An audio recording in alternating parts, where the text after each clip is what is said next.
Shalom, Jemaat GSKI Betani di Surabaya. Puji Tuhan, hari ini kita berjumpa lagi dalam program Masih Ada Tuhan.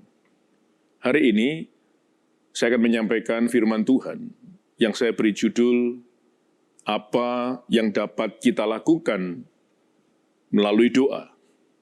Di dalam pembahasan firman Tuhan hari ini, saya membagi menjadi 5 bagian.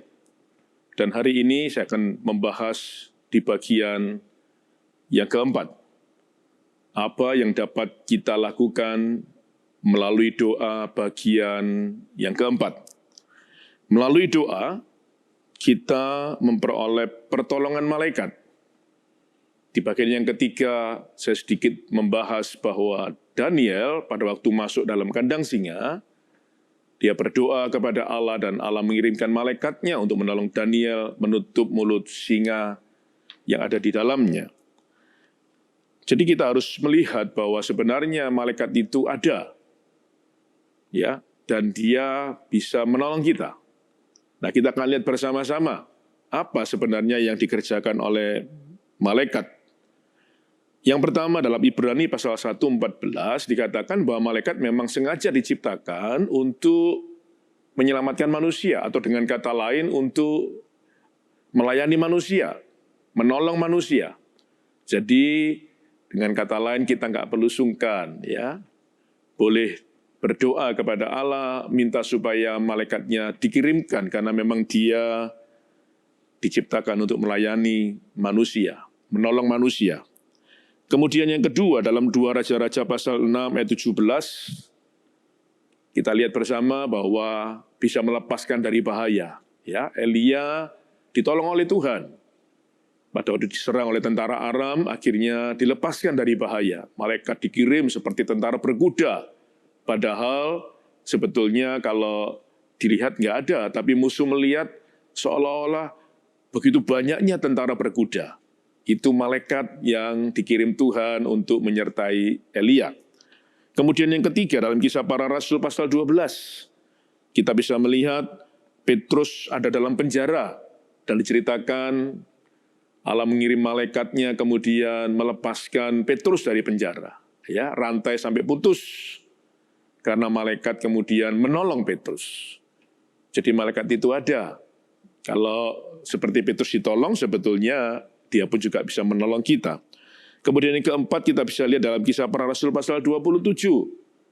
Rasul Paulus ketika ada di dalam kapal beserta dengan penumpang yang lain, ya, akan pergi ke suatu tempat, diombang-ambingkan oleh angin badai. Mereka penuh dengan ketakutan. Kemudian ada malaikat yang berkata kepada Paulus bahwa kapal ini tidak akan tenggelam, tidak akan mengalami kebinasaan. Dan benar, akhirnya mereka dilepaskan dari bahaya, dan kapal itu sampai tujuan dengan selamat. Kemudian yang kelima, malaikat menyampaikan berita kepada banyak orang.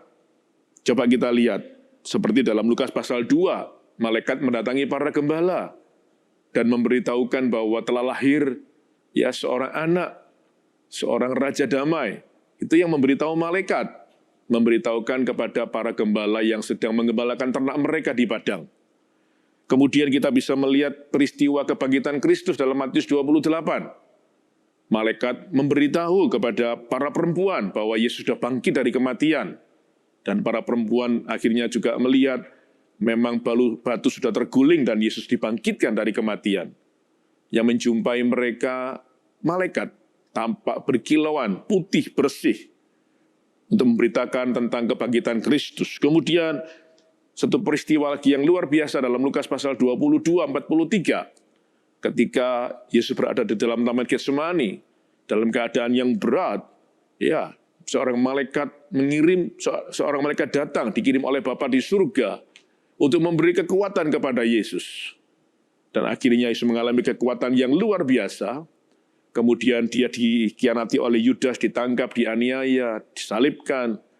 Kuat mengalami semua karena malaikat sudah memberikan kekuatan di dalam diri Yesus.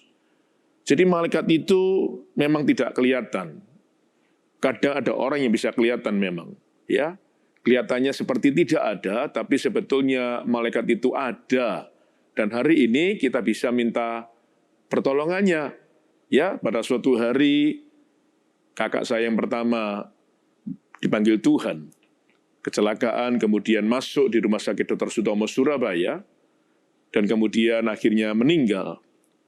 Saya nggak bisa melunasi biaya rumah sakit. Dan hari itu saya teringat, saya berdoa kepada Tuhan. Tuhan, tolong kirimkan malaikat-Mu, saya bilang. Saya butuh bantuan dan pertolongan, saya nggak bisa bayar rumah sakit ini. Bagaimana dengan kakak saya ini jenazahnya?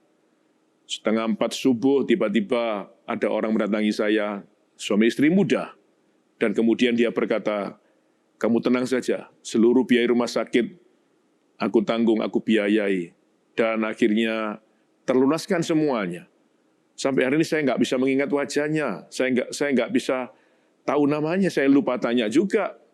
Dan yang saya tahu dan saya percaya bahwa itu adalah malaikat yang Tuhan kirimkan untuk menolong saya. Jadi Bapak Ibu Saudara, kita boleh berdoa kepada Bapa di surga, minta supaya malaikatnya menyertai dan menolong kita. Dia ada dan diciptakan untuk kita.